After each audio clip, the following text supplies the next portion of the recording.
Hello, everybody. This is the Chocolate News Podcast. I'm your co-host, John Alexander Reese. And I'm your co-host, Andrea Carter. And if you did not know, the Cincinnati Herald has been around since 1955 and is the leading African American owned newspaper in the greater Cincinnati area and northern Kentucky area. How's it going, Andrea? It's going well, John. I am so hyped right now. I'm excited. I'm just so excited. It is, Yeah. it is, I have watched the first 2 days of the Democratic convention. Oh my God. It is unbelievable. I'm just like the playlist alone created off of the roll call for the nomination of Kamala Harris and Tim Walz is unbelievable. But I'll get to that later on. But I'm just hyped. I am so excited about this election. Yeah, it certainly is becoming a very interesting election. So tell us what the chocolate news of the week is. Well, the chocolate news of the week, I'm going to start off. Democratic convention is like the news of the week that everyone is covering, much to the chagrin of 45. Um, but I'm excited first to tell you that our own mayor, Aftab Purval, is going to speak before the Democratic convention Wednesday night.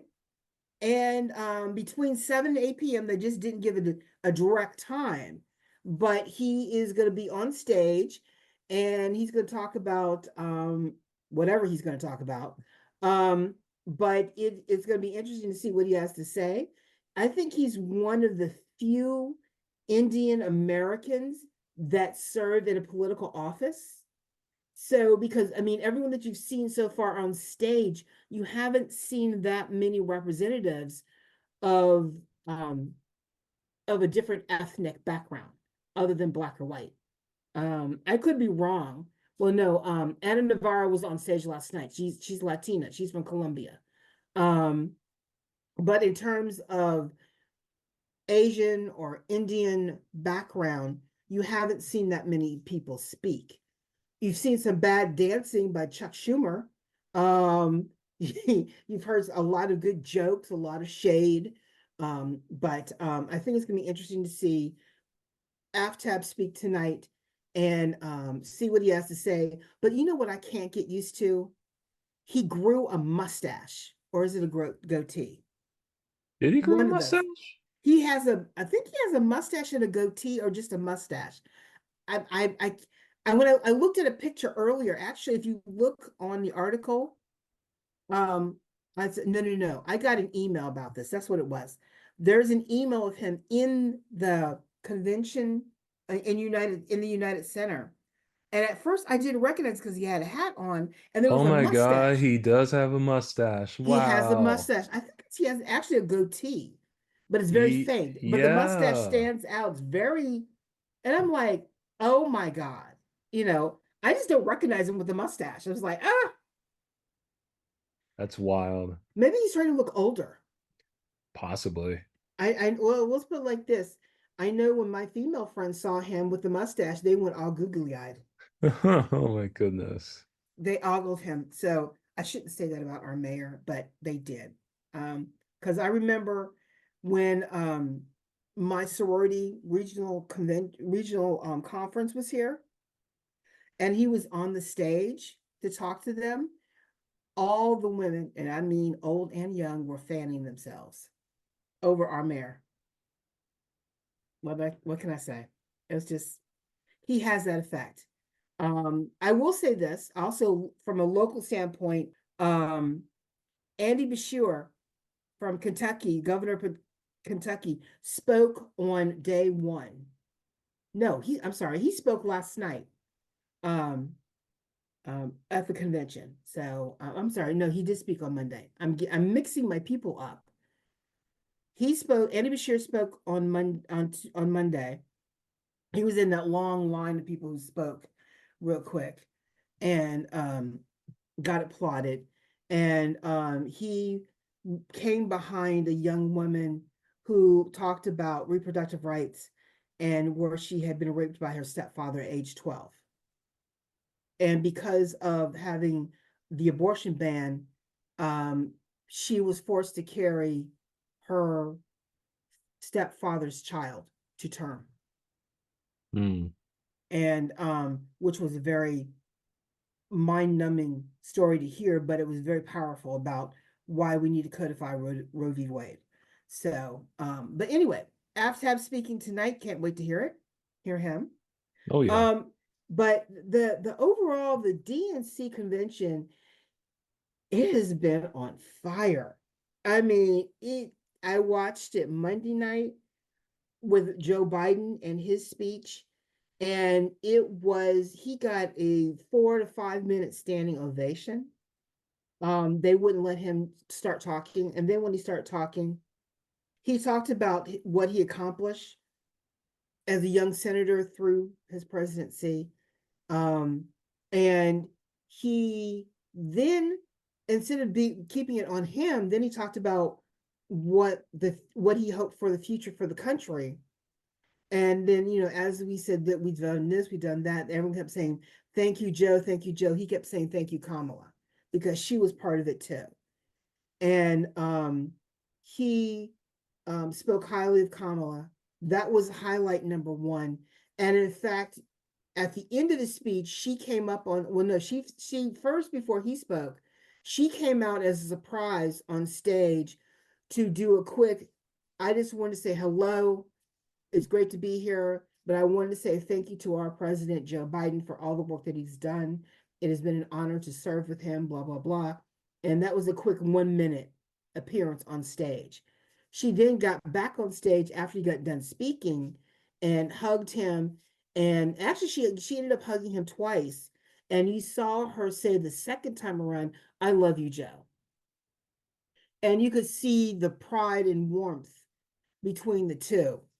And so that was highlight from Monday night. Tuesday night, it was the roll call, which I'll discuss later. It was party central last night. It was party central.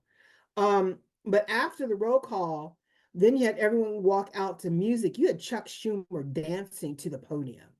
And Chuck Schumer can't dance.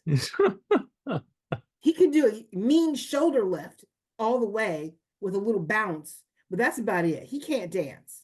And it was cute.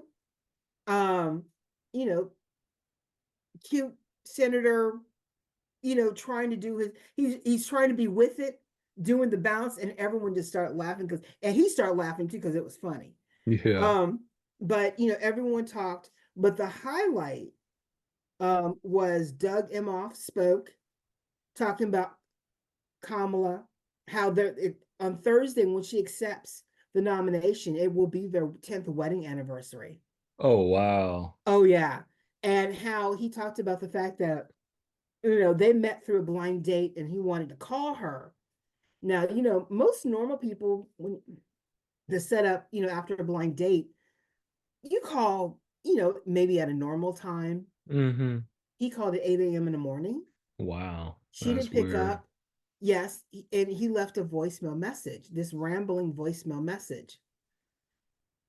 That voicemail message, she saved it and plays it every year on their anniversary. And I'm like, oh, I think that's interesting. Though I think it's love. Though what's interesting is that when he spoke, Kamala was flying back from a rally Mm-hmm. from Wisconsin, Milwaukee, Wisconsin, and I'll talk about that in a second.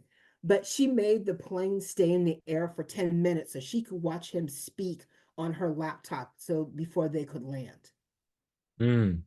She did not want to be bombarded by anybody. No one could talk to her. And there's a picture of her watching him on the laptop, and she is smiling wide, watching him speak. And one friend said, oh, he's whipped. He loves her a lot, but she's whipped too, because she was just beaming for Dougie. So then I think the other big moment of Tuesday night for the DNC was in the United Center. There's about 20,500 people. Standing room only, they're filled to the rafters. They're turning people away to get in. She went to, instead of being in United Center that night, she and Tim went to Milwaukee at the same place that the RNC was held. Originally, they said it was 15,000 people. New data's come up. It was 18,000 people. In What? one night, she sold out 2 stadiums. And she came out. Tim Walz went out and spoke first. Then they were entertained. Then they listened to the roll call vote in Milwaukee. When it was finalized, and she, they affirmed her nomination, she came out with Tim and, said, hello, Milwaukee. But then she turned around. Then she said, well, hello she said, in Chicago at the DNC. Thank you so much. And she talked to both crowds at once. So she was speaking to a crowd. She sold out 2 stadiums filled to the gills. That means between 20,000, I'm just going to round up, 21,000 and 18,000 people. That's 39,000 people that were in a stadium, not to mention who was watching last night on TV. And so that was a huge highlight. And then the pundits been talking today about how Donald Trump is, about crowd size. He's never sold out 2 stadiums at once. Oh my goodness. With the added insult of that they were in the same place that the RNC was held, and the RNC was not filled to the rafters. I mean, they were barely filled to the main line. She filled it to the rafters, standing room only. So, Wow. yeah. So that has been, and then the ultimate is what came out today. And then I'll move on to something else. Is they're taking a look at the polling that's going on, because just think about this: she only launched her campaign a month ago, Right. after Joe Biden dropped out. And some people think it's very, even though they talked about his age and everything else, I think Joe Biden is a master politician. Master. Because I think, in a way, its timing is everything. And I think he basically told her, here's what I'm thinking. I don't know what I'm going to do. But, have a couple things in place just in case Yeah. I decide to do this early. And I mean, they were still scrambling the day he announced, and then she had to announce. Mm-hmm. But master politician, and the polling that's coming out now is showing something that's never done. She is reaching non-white voters. She is spiking. She's expanding the gender gap. More women, especially white women, are polling for Harris than Donald. She's getting the young voters back. Now, does that mean that they're going to vote in November? We don't know that, or do early voting. We don't know yet, but we do know that she's getting their attention. And then she's also bridging the educational divide, because, non-college voters vote differently from just those who just work. Or I said that wrong. I'm getting tongue-tied. College voters and non-college voters vote differently for many different reasons. But she is bridging that gap between the two. And I think the fact, in her background, she talks about, well, I worked at McDonald's. I had student loans. She understands what the average person is going through. She understands when grocery prices are too high. She understands, got to make rent to keep something over your head. Make sure the car is working, paying the bills. She understands all of that. And I think she's bridging that gap between those who are professionally trained and those not professionally trained. And on top of that, she's threading the needle to the independents. So there's an interesting article on this that just came out today, um, by Political. Sometimes Political is leans one way or leans another, more Republican than Democrat. But this is very interesting, what they're presenting and what they're finding in the deep dive of the transformation of this election. But they all agree that, um, the election is about 76 days away, Yeah. and it's still dead even. So it can still go either way. But she's making inroads where Biden was losing people. Not only did she gain them back, but she's moving up in the polls. Still remains within the margin of error, but she's slowly inching up, and Donald is slowly inching down.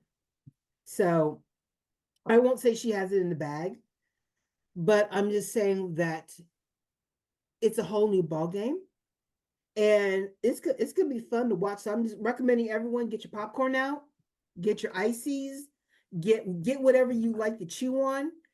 Come to find out, Kamala Harris loves Doritos. So get what you enjoy with your dip and enjoy and watch this election, because I think it's going to be a nail biter, but also stuff your mouth with popcorn, because it's going to be exciting to the end. Unreal. So that's what I got for the DNC for now. Okay. Um, Speaking of food, nice segue. It's Cincinnati Wing Week. And so I'm encouraging everyone, go try out the various options you have to try the Cincinnati wings. I've always, everyone does wings well, depending upon the sauce they put on it. Hot, mild, really, really hot. But you know what my favorite place for wings are? What? Knickerbockers. What is it? Is it Knickerbockers? Nickelbackers. It's a sports bar on 7th Street, a block down from the library, and they have some good wings.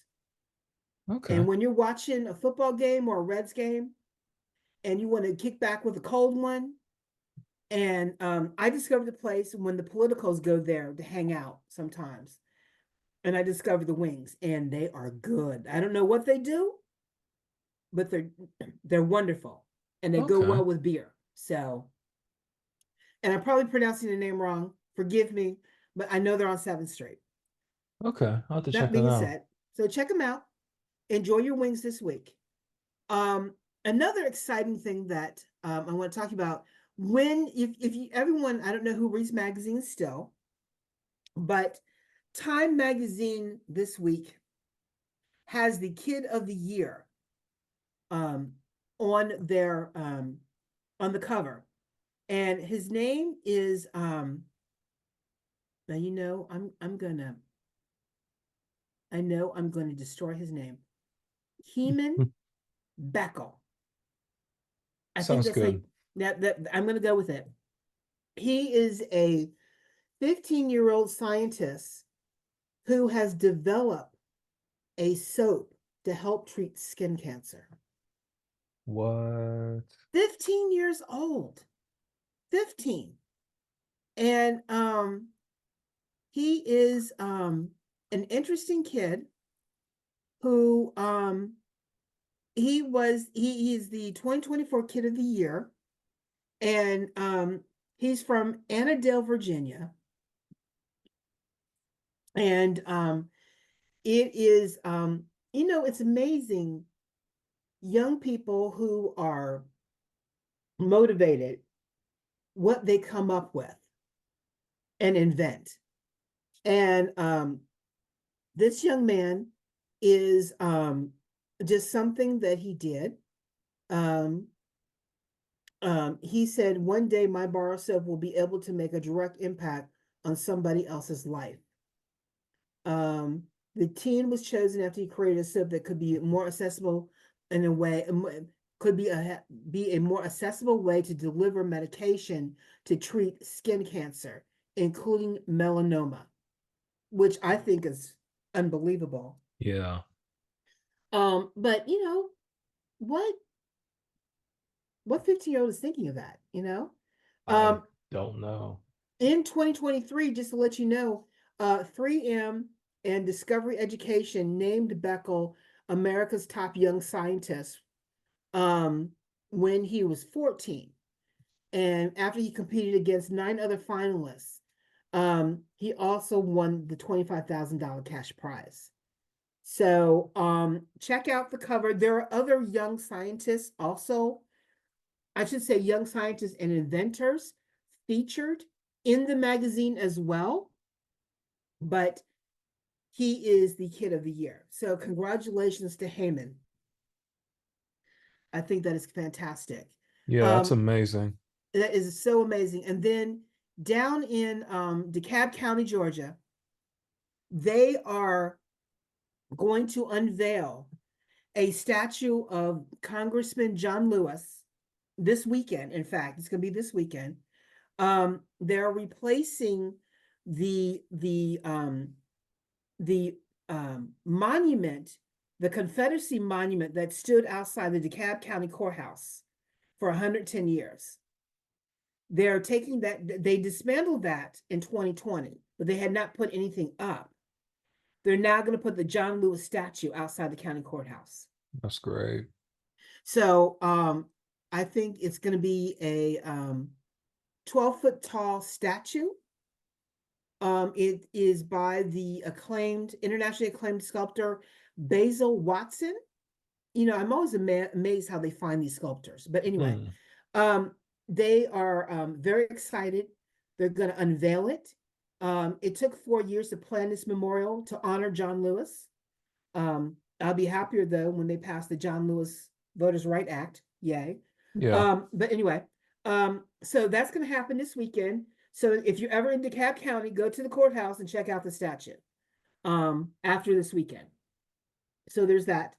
And then speaking of another treasure, if you go to Harlem, well, I should say, if you go to Harlem and you attend something at the Apollo Theater, do it before the fall because the Apollo Theater is going to go through a full-scale renovation, which they will reopen again. It's going to take a year to do.